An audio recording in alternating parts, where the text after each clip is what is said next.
Scars are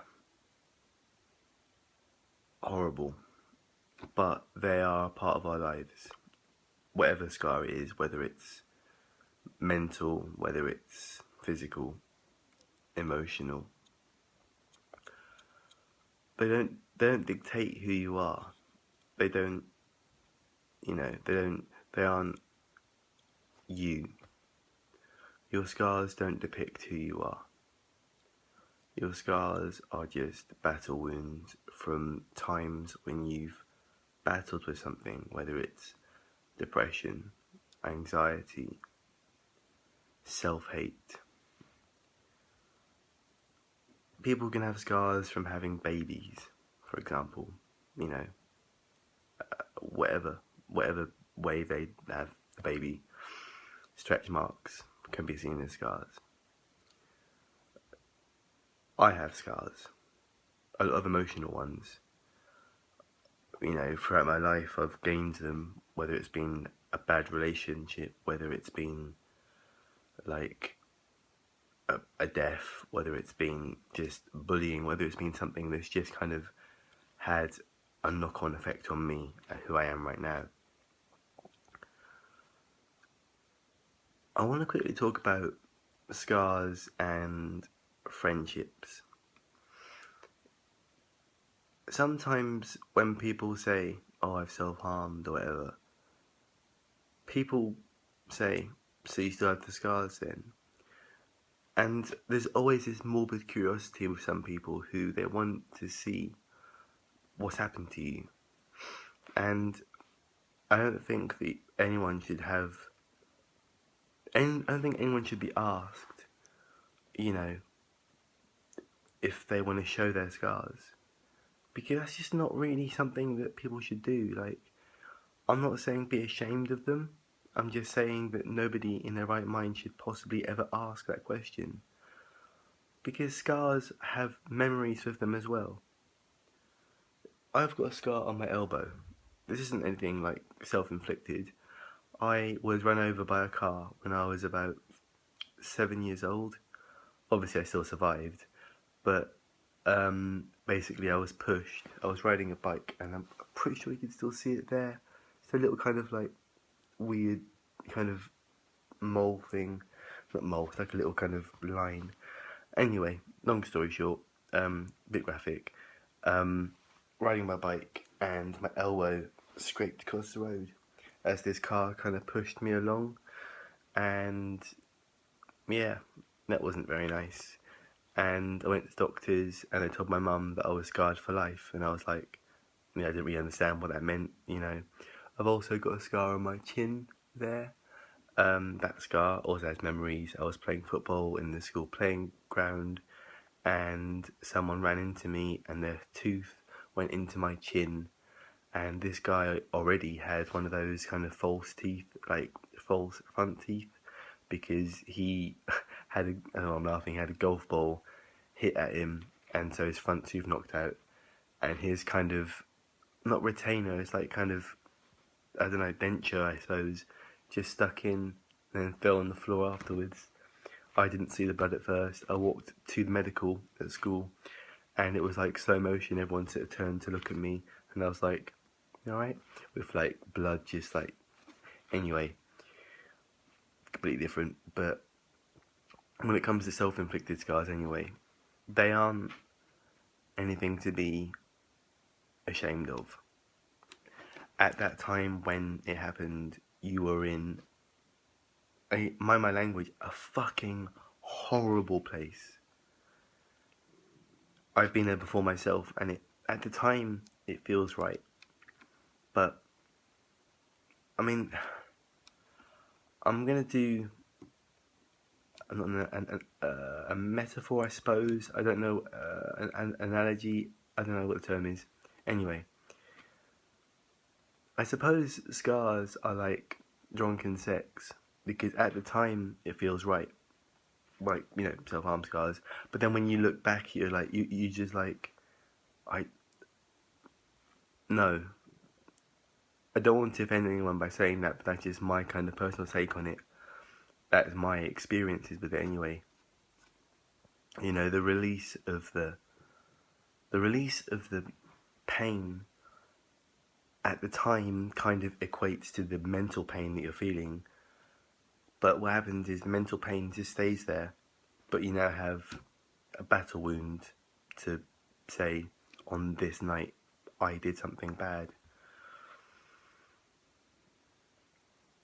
Self-harm is an attribute to depression, and one of the next steps is suicide. And I've never really talked about suicide on my channel before, because it's something that obviously I haven't really gone through. Kind of.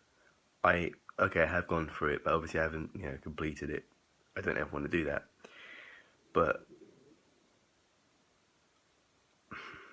also, some people see self-harming as a cry for help. And I don't think that people should say that, oh, you self-harm for attention.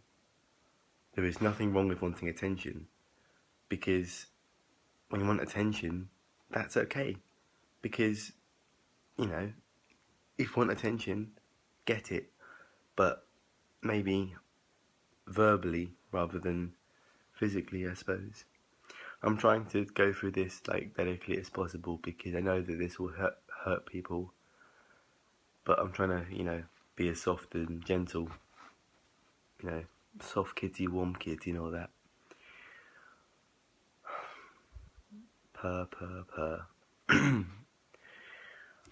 Okay, I've been speaking to you now for about 7 minutes, so I'm gonna wrap it up soon. I just want you to realise that the scars that you have on your skin or on your brain, they aren't who you are anymore, unless they're fresh. But even so, people change, and sometimes change can be freaking terrifying, but sometimes personal change can be beautiful. Think of yourself as a caterpillar. You start off life when you're born as a caterpillar. You just go about your day eating apples and whatever else caterpillars eat. And then when you go through this period of depression, you're in the cocoon. Brilliant soul. You're in the cocoon, and you kind of, you change and you do these things and you make mistakes and you learn from them. And when you finally come out of that depressive period, you become a butterfly. You become beautiful. You spread your wings and you fly away. And you make people go, "Aww," because butterflies are really cute. I hope this video finds you well, and I hope that you realise that life is worth living, and the scars on your skin may remain. But as long as there's clouds in the sky and the sun rises and sets, you have a reason to be. And that reason is to be alive, and that reason is to find happiness. You cannot find happiness in a blade. You can find happiness within. You don't have to cut yourself open to find how you work. You could just do some deep thinking. I'm sorry this video has been really deep and dark, but I just think that people need to be open about this sort of thing. And I will put a trigger warning on this video, even in the title, because this is really graphic, but people need to be open about this sort of thing. And I encourage everyone who's going through depression and even self-harm and suicidal thoughts, just to tell someone. The NHS, man, I've got a really close friend who lives in America who went through trouble, and they came over here and they got amazing help, and because of the NHS, they lived here for a while anyway, but other close friends as well. The NHS is so amazing, and they can help you so much. Even if it's just talking, the Samaritans as well are there. If you're at school, there's counsellors. Friends can be counsellors too, but don't always push them to be a counsellor. You know, some people do need training to be a counsellor, but sometimes you don't. As long as you have life experience, I suppose that you know enough, but just know that you are worth every second that you live. Make someone smile. Make yourself smile. And be beautiful. Be that beautiful butterfly that I mentioned. I am scared of butterflies though, so if you come near me, then I will like go, but you know, yeah. Be free. Be butter free. Pokemon joke there. I'm sorry that ruined the whole video. Love you, bye.